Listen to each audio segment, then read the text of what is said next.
नमस्कार आप सभी को। आज जो अपना सेशन है अपने वोकैब के सेक्शन का, जो वो है तीसरा सेक्शन, जो थर्ड सेशन है ना, उसका जिक्र करेंगे हम आपके सामने। और मैं आपके सामने आपका अपना वीर का अध्ययन और स्वागत करता हूँ अपने इस यूट्यूब चैनल इंग्लिश विद वीर का अध्ययन के ऊपर।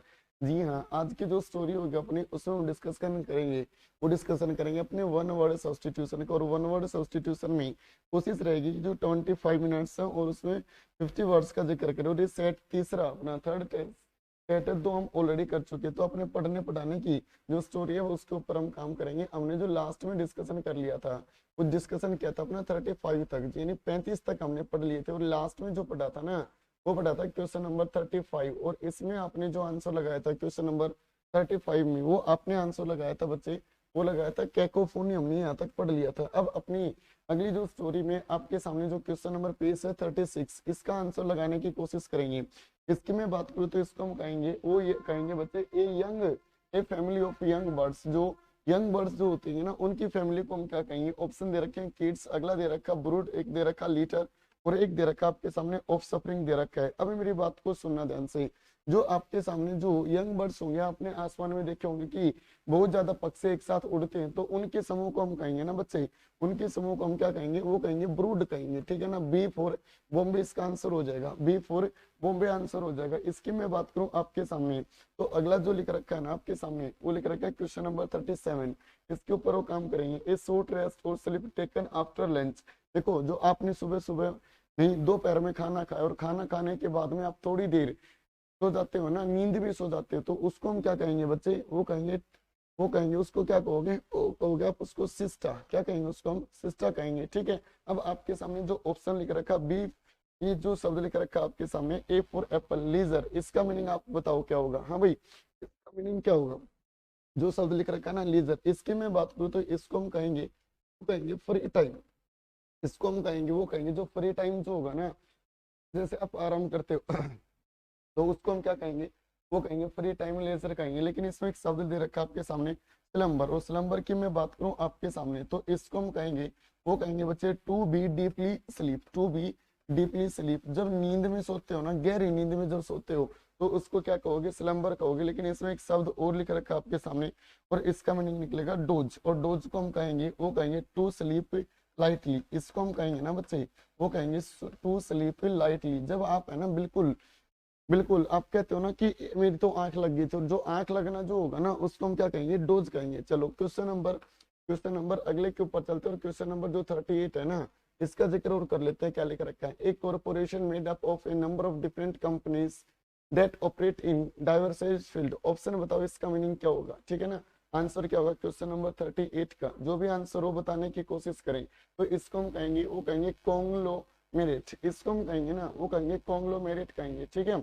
इस एग्रीमेंट का पेपर में एंटोनियम पूछा जाता है, और इसका जो बनेगा ना, वो बनेगा बच्चे डिसएग्रीमेंट। ठीक है, डिसएग्रीमेंट बनेगा इसका। चलो अगला जो क्वेश्चन है उसका हम जिक्र करेंगे 39 का। और जो 39 का क्वेश्चन आपके सामने पेश कर रखा है, an examination of a dead body to determine the cause of death, उसको हम क्या कहेंगे बच्चे। देखो, एक तो जो स्पेलिंग लिख रखी है ना, डी फॉर देहरादून की, ये पेपर में स्पेलिंग टेस्ट में पूछी जाती है। सुसाइड की स्पेलिंग जो है, ये सुसाइड की स्पेलिंग पेपर में स्पेलिंग टेस्ट में पूछी जाती है, ध्यान रखना। इसी में मैं बात करूं आपके सामने, एनालिसिस बिल्कुल भी नहीं होगा। होमिसाइड हत्या तो होता है, लेकिन ये नहीं। होमिसाइड की मैं बात करूं तो इसको हम कहेंगे, जो मानव हत्या जो होगी ना, मानव हत्या जिसको हम कहेंगे, उसको हम कहेंगे, वो कहेंगे होमिसाइड। आंसर जो होगा इसका 39 का, वो कौन सा हो जाएगा, सी फोर चाइना करेक्ट होगा, सी फोर चाइना करेक्ट होगा। अगला जो क्वेश्चन है ना, उसके ऊपर हम काम करेंगे, क्वेश्चन नंबर 40। और इसमें लिख रखा a person who presents A radio या टीवी प्रोग्राम। इसका मैं जिक्र करूं आपके सामने, ये ऑप्शन पेश कर रखे हैं आपके सामने ये। ठीक है, आंसर जो है वो लगाने की कोशिश करो इसमें। ठीक है ना, एक तो जो अपनी टीवी शो को जो जो रिप्रेजेंट करेगा, उसको हम कहेंगे एंकर। ठीक है ना, इसकी प्रोनाउंसिएशन होगी बच्चे एंकर। अगला लिख रखा है आपके सामने, a person employed to drive a private or a hired car. इसके में बाय करूँ तो पायलट नहीं होगा, गाड़ी को चलाने वाला, कंप्लेन नहीं होगा।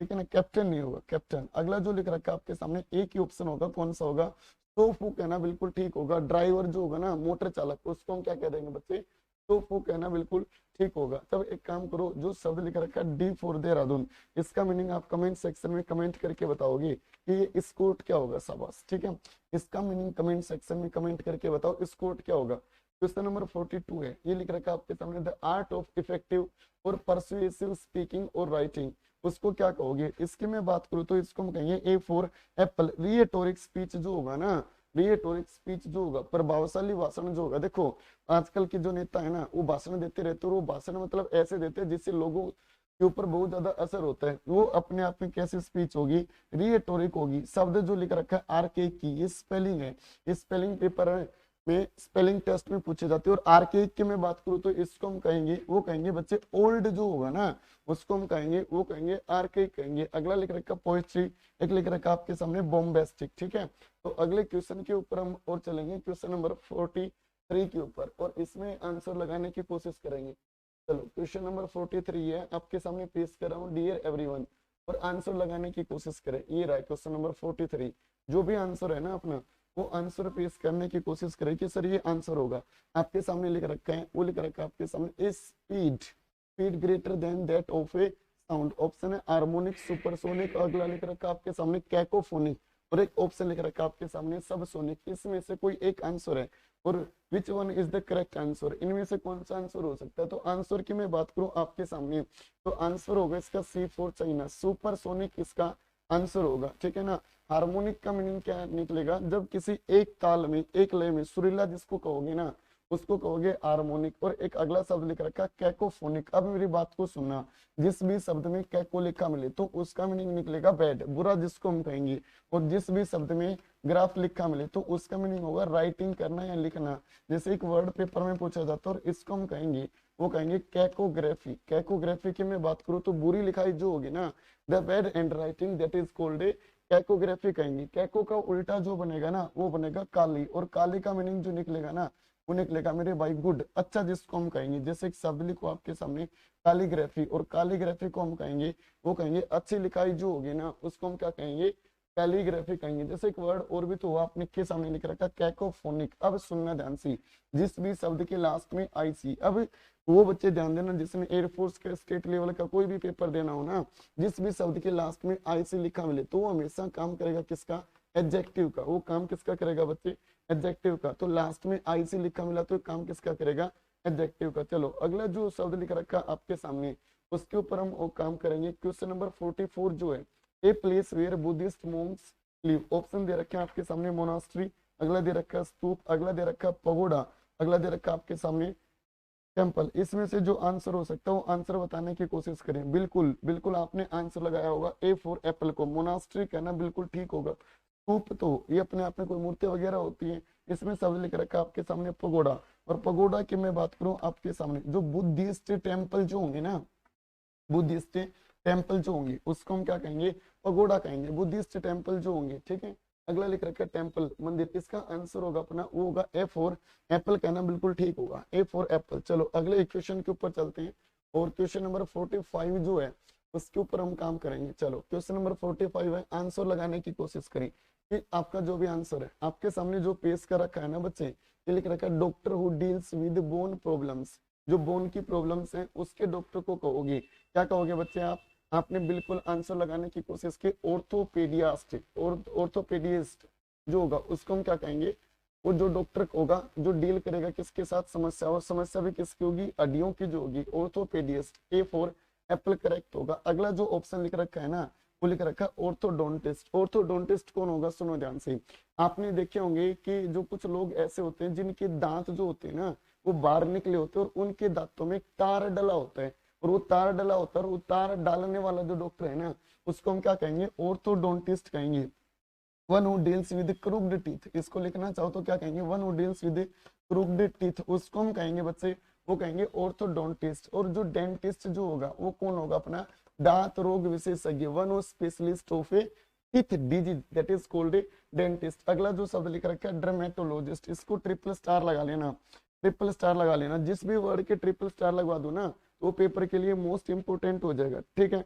डर्मेटोलॉजिस्ट, इसका मीनिंग आप कमेंट सेक्शन में कमेंट करके बताओगे भाई, ठीक है। जो शब्द लिख रखा है इसका कमेंट सेक्शन में कमेंट करके बताओ। जो ऑर्थोडोंटिस्ट लिख रखा है, सॉरी डर्मेटोलॉजिस्ट जो लिख रखा है ना, इसका हम जिक्र करेंगे। अब सुनो, जिस भी शब्द में DER हम लिखा मिले तो इसका मीनिंग जो निकलेगा ना वो निकलेगा स्किन, जिसको हम कहेंगे त्वचा जो होगी ना, त्वचा, उसको हम कहेंगे, वो कहेंगे स्किन कहेंगे, ठीक है। और लॉजिस्ट का मीनिंग क्या निकलेगा? स्पेशलिस्ट निकलेगा। एक ऐसा इंसान जो स्पेशलिस्ट हो किसका? स्किन डिजीज का, उस डॉक्टर को क्या कहोगे? डर्मेटोलॉजिस्ट। अगला जो शब्द लिख रखा है इसका आंसर कमेंट सेक्शन में बताओ एक बार, क्या होगा? शाबाश। हाँ भाई, आंसर बताओ क्या लिख रखा है आपके सामने, जो लिख रखा है ना इसका आंसर बताओ। चिरोपोडियास्ट, चिरोपोडियास्ट, ठीक है। लेकिन आप एक डॉक्टर का नाम और बताओगे, पोडियाट्रिस्ट। कमेंट सेक्शन में कमेंट करके बताओ पोडियाट्रिस्ट क्या होगा। पोडियाट्रिस्ट जो होगा ना, पैर रोग विशेषज्ञ जो डॉक्टर होगा उसको हम क्या कहेंगे? पोडियाट्रिस्ट कहेंगे, ठीक है, पोडियाट्रिस्ट कहेंगे। चलो, एक अगला जो शब्द लिख रखा है आपके सामने, पोडियाट्रिस्ट, पैर रोग विशेषज्ञ। रूट बता देता हूँ कि जिस भी शब्द में POD लिखा मिले तो उसका मीनिंग क्या निकलेगा? पैर निकलेगा। जिस भी शब्द में पैर निकलेगा किसका? पोड का, ठीक है। तो पोडियाट्रिस्ट को हम कहेंगे, वो कहेंगे पैर रोग विशेषज्ञ। चलो, आप एक डॉक्टर का मीनिंग बताओगे कमेंट सेक्शन में। पेडियाट्रिशियन कौन होगा? पेडियाट्रिशियन। बच्चे इसका मीनिंग कमेंट सेक्शन में बताएंगे, ठीक है। तो अगला जो क्वेश्चन है 46 का, इसका आंसर बताने की कोशिश करो। शाबाश, क्वेश्चन नंबर 46 है, इसका आंसर बताने की कोशिश करेंगे आप। क्वेश्चन नंबर 46 का क्या आंसर हो सकता है? शाबाश, क्वेश्चन नंबर 46 का आंसर क्या हो सकता है? शाबाश, लगाओ जो भी आंसर लगा सकते हो कि इसमें सर ये आंसर होगा, ठीक है। अब एक बच्चे ने मेरे पास अभी अभी एक मैसेज किया है, मैं आपको पढ़ के बता दूं, ठीक है। वो लड़का एहतास निराश था, वो बेचारा कोई एक लाइन लिख के भेजी उसने, और उसने भेजा है, लोग आपका तब तक मजाक उड़ाएंगे, लोग आपका तब तक मजाक उड़ाएंगे जब तक आप सफल नहीं हो जाते। और इसकी बात है ना बच्चे की, बिल्कुल ठीक है। लोग है ना, लोगों का काम है वो है ताना देना। आप बस मेहनत करते रहो, रेगुलर पढ़ते रहो और अपने पढ़ाई के ऊपर ध्यान रखो, ठीक है। लोग क्या करेंगे, ठीक है, आप पढ़ने जा रहे हो, पढ़ रहे हो, ऑनलाइन पढ़ रहे हो, तो कुछ पड़ोसी जो ताना देंगे कि आपका बच्चा है वो मोबाइल में लगा रहता है, लेकिन जो सफलता शोर मचाएगी ना वो एक दिन जबरदस्त मचा देगी यदि शांति से आप अपनी अच्छे से तैयारी करोगे। पढ़ाई सबसे जरूरी है, बस पढ़ाई के साथ कोई भी समझौता ना करें बच्चे आप। चलो, क्वेश्चन नंबर 46 से जो है इसका आंसर लगाओ एक बार, क्या होगा? A large bundle bound for storage of transportation, इसको हम कहेंगे, वो कहेंगे बेल। ए फॉर एप्पल होगा आंसर, ए फॉर एप्पल हो जाएगा। बेल का मीनिंग जो होगा ना, गांठ जिसको हम कहेंगे, ठीक है। जैसे कोई पन्नी की गांठ लगा दी, किसी और चीज की गांठ लगा दे तो बेल। अगला ऑप्शन लिख रखा आपके सामने बुके। अगला लिख रखा ब्रूड। ब्रूड तो हमने अभी अभी पढ़ा, ब्रूड का मीनिंग क्या होगा? A group of young birds, ठीक है। A place where birds are kept, a place where birds are kept, उसको क्या कहोगे? कमेंट सेक्शन में बताना, a place where birds are kept, ठीक है ना। अगला लिख रखा बेबी, इसको हम कहेंगे ग्रुप ऑफ गर्ल्स, लड़कियों के समूह को क्या कहोगे? बेबी कहोगे। चलो, अगले सेक्शन के ऊपर चलते हैं। 47, क्वेश्चन नंबर 47, आंसर लगाने की कोशिश करना भाई, जो भी आंसर हो। Someone who studies elections and voting statistics, इसको है ना आप ट्रिपल स्टार लगा लोगे, ठीक है, इसको ट्रिपल स्टार लगा लोगे। आंसर होगा इसका बी फॉर बॉम्बे। आंसर जो होगा ना इसका वो होगा बी फॉर बॉम्बे, कहना बिल्कुल ठीक होगा। और इसको ट्रिपल स्टार लगा लेना, सेफोलॉजिस्ट होगा, ठीक है ना। सेफोलॉजिस्ट कौन होगा? सुनो, देखो, मान लो कोई भी इलेक्शन चल रहा है, इलेक्शन हुआ तो उस इलेक्शन में पहले ओपिनियन पोल आते हैं, बीजेपी कितनी सीट आएंगी, कांग्रेस कितनी आएंगी, किसी आम आदमी पार्टी कितनी आएंगी, किसी अन्य की निर्दलीय की इतनी सीट आएंगी। और उस ओपिनियन पोल को बताने वाला चुनाव विश्लेषक जो होगा उसको हम क्या कह देंगे? सेफोलॉजिस्ट कह देंगे। इसमें लिख रखा है साइकोलॉजिस्ट होगा, मैथमेटिशियन होगा, एनालिसिस्ट, इसमें कोई बस ऑप्शन जो होगा ना बी फॉर बॉम्बे हो जाएगा, सेफोलॉजिस्ट जिसको हम कहेंगे, ठीक है। आप कमेंट सेक्शन में ये बताओ कि एस्ट्रोनॉट का मीनिंग क्या होगा बच्चे? एस्ट्रोनॉट का मीनिंग बताना कमेंट सेक्शन में कि सर एस्ट्रोनॉट का मीनिंग ये होगा। चलो, अगला जो सेक्शन है उसका और जिक्र करेंगे। क्वेश्चन नंबर 48 जो लिख रखा है इसका आंसर लगाने की कोशिश करो। क्वेश्चन नंबर 48 कि मैं बात करूं डूइंग समथिंग अवॉकवर्डली और इन ए क्लमजी मैनर, आंसर लगाने की कोशिश करो। शाबाश, जो क्वेश्चन नंबर 48 है ना इसका आंसर क्या होगा? सभी बच्चे आंसर लगाएंगे, लगाओ। इसका आंसर लगाने की कोशिश की होगी ना, वो लगाया होगा अपने फंबलिंग जो होगा, ए फॉर एप्पल कहना बिल्कुल ठीक होगा। इसका आंसर जो होगा ना होगा ए फॉर एप्पल कहना ठीक होगा। इसमें शब्द लिख रखा है आपके सामने स्टम्बलिंग, और स्टम्बलिंग की मैं बात करूं आपके सामने तो इसका आपने देखा होगा। देखो, कई बार क्या होता है, मान लो ये कोई इंसान है, ये कोई इंसान बना दिया और ये रास्ते से चलता जा रहा है, और जैसे ही चला तो ये इसने पैर रखा तो इस पैर की लगी ठोकर, और वो ठोकर लगी ना उसको हम क्या कहेंगे? स्टम्बलिंग कहेंगे, स्टम्बलिंग कहेंगे, ठीक है ना। तो एक शब्द और बताओगे मेरे को आप कमेंट सेक्शन में, स्टैगर क्या होगा। हाँ भाई, स्टैगर क्या होगा, कमेंट सेक्शन में कमेंट करके बताओगे कि सर स्टैगर ये होगा। चलो क्वेश्चन नंबर 49 जो है इसका आंसर लगाने की कोशिश करो, ठीक है ना। क्वेश्चन नंबर 49 है, इसका आंसर आप मेरे को बताओगे क्वेश्चन नंबर 49 का। तो आपने लगाने की कोशिश की इसमें, ए पर्सन हु ड्रॉस और प्रोड्यूस मैप्स। अब मेरी बात को गौर से सुनेंगे। यदि आपके सामने किसी भी सेंटेंस में लिखा मिले कार्टो, तो कार्टो का मीनिंग निकलेगा ना, वो निकलेगा मानचित्र कहेंगे हम। जिस भी शब्द में कार्टो लिखा होगा बच्चे, उसको हम कहेंगे मानचित्र। और ग्राफ का मीनिंग जो बताए ना, ग्राफ का मीनिंग, उसका मीनिंग राइटिंग करना कह सकते हो, या हिंदी में मीनिंग निकलेगा चित्रण करना। ग्राफ की बात हुई, ग्राफ को जो बनाने वाला जो होगा वो होगा सी फॉर चाइना। कार्टोग्राफर जो होगा ना, सी फॉर चाइना आंसर करेक्ट होगा अपना, सी फॉर चाइना कहना बिल्कुल ठीक होगा, ठीक है। कार्टोग्राफर आंसर हो जाएगा। अगला लिख रखा है सोफू, ये हमने अभी अभी पढ़ा कि मोटर चालक जो होगा उसको क्या कहोगे, सोफू। ये कालीग्राफर, आपको रूट बताया था थोड़ी देर पहले कि जिस भी शब्द में काली लिखा मिले तो काली का मीनिंग क्या निकलेगा, अच्छा, यानी गुड जिसको हम कहेंगे। तो कालीग्राफर कौन होगा, जो अच्छी राइटिंग करता होगा। कोरियोग्राफर कौन होगा, ये हमने पिछली क्लास में भी डिस्कस किया था, जो डांस के स्टेप जो होंगे ना, नृत्यकार बन जो होगा उसको क्या कहोगे, कोरियोग्राफर। अगला शब्द और लिख रहा हूं आपके सामने, अगला शब्द और लिख रहा हूं आपके सामने। 50 का आंसर लगाओ एक बार, शाबाश। क्वेश्चन नंबर 50 का आंसर लगाएंगे।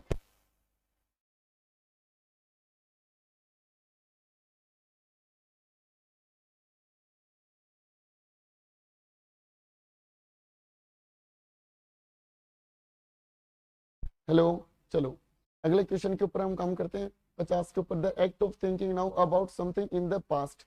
ठीक है, पास्ट के घटनाओं के बारे में सोचना, उसको हम कहेंगे रेट्रोस्पेक्शन, ठीक है ना। आंसर होगा ए फॉर एप्पल कहना ठीक होगा, आंसर इसका ए फॉर एप्पल कहना ठीक होगा। चलो अगले क्वेश्चन के ऊपर और चलते हैं बच्चे, और इसमें आंसर लगाने की कोशिश करेंगे 51 के ऊपर।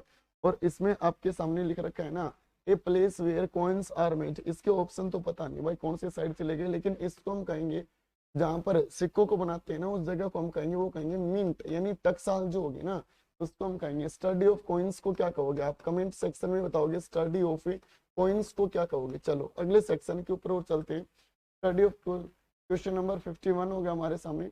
अगला जो क्वेश्चन है आपके सामने वो बच्चे ये पेज है आपके सामने, क्वेश्चन नंबर 52। देखो ये ऑप्शन उसके ये लिख रखे, और इसमें जो आंसर जो होगा ना बच्चे, वो कौन सा हो जाएगा, मिंट हो जाएगा, ठीक है, मिंट हो जाएगा। चलो अगले क्वेश्चन के ऊपर और चलते हैं, आंसर मिंट है इसका।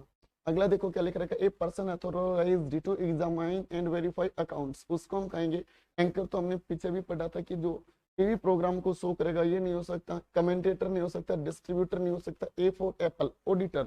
आंसर क्या हो जाएगा अपना, ऑडिटर। अगला देखो, one who is easily deceived, जो इसको है ना ट्रिपल स्टार लगा लेना, 53 नंबर जो है ट्रिपल स्टार लगा ली, जो आसानी से जो धोखा खा जाए तो उसको हम कहेंगे, वो कहेंगे बच्चे गुलीबल, सी फॉर चाइना, गुलीबल जिसको हम कहेंगे, ठीक है, बोला वाला जिसको हम कहेंगे। पेपर में इसका सिनोनियम पूछा जाता है, और इसका सिनोनियम जो बनेगा वो बनेगा क्रेडुलस, जिसको हम कहेंगे क्रेडुलस। एक शब्द लिख रखा है आपके सामने इनक्रेडिबल, और इसको हम कहेंगे जिसके ऊपर हम विश्वास नहीं कर सकते हो। एक बात याद रखना, जिस भी शब्द की शुरुआत में इन लिखा मिले तो उसका मीनिंग क्या निकलेगा बच्चे, नोट निकलेगा। चलो आपके सामने अगला जो शब्द लिख रखा है ना, उसको पढ़ो, in exactly the same word as were used originally, उसको हम कहेंगे, वो कहेंगे वर्बटिम, शब्द से जिसको कहेंगे, एग्जैक्ट कॉपी जिसको करेंगे, ठीक है ना। डुप्लीकेशन नहीं होगा, ये नहीं होगा। जो रिपीटेशन की स्पेलिंग है ना, ए फॉर एप्पल के ऊपर, ये पेपर में स्पेलिंग टेस्ट में पूछी जाती है, ध्यान रखना स्पेलिंग टेस्ट में। अगला जो क्वेश्चन नंबर 55 है, 55 नंबर है, इसका आंसर लगाने की कोशिश करोगे। चलो आंसर लगाओ, a person presents and acts as a link in a radio or news programme, उसको, ये तो हमने अभी अभी पढ़ लिया कि इसका भी आंसर क्या हो जाएगा, एंकर हो जाएगा। ये प्रीवियस ईयर के पेपर है जो है उसके एसएससी के, उसके वन वर्ड है। देखो वन वर्ड काफी बार रिपीट हो रही है, इसका मतलब इंपोर्टेंट है, ठीक है। तो ए सी फॉर चाइना हो जाएगा इसका आंसर, सी फॉर चाइना, ठीक है बच्चे। आज की स्टोरी को अपने 55 तक ही रखते हैं। एक बार कमेंट सेक्शन में आप कमेंट करके ही बताओगे सोनेट का मीनिंग क्या होगा, सोनेट का मीनिंग क्या होगा, ठीक है। तो बच्चे आज का जो अपना सेशन है यहीं पर स्टॉप करते हैं, आज के लिए इतना, बाकी पढ़ेंगे अपना अगली क्लास में, ठीक है। मिलते हैं अगले सेशन में, तब तक के लिए आप अपने घर पर रहें, अच्छे से रहें, और अपने ऑनलाइन इस प्लेटफॉर्म के साथ जुड़े रहें, और स्टे कनेक्टेड, और अच्छे से आप पढ़ते भी रहें, ठीक है। मिलते हैं अपनी अगली क्लास में।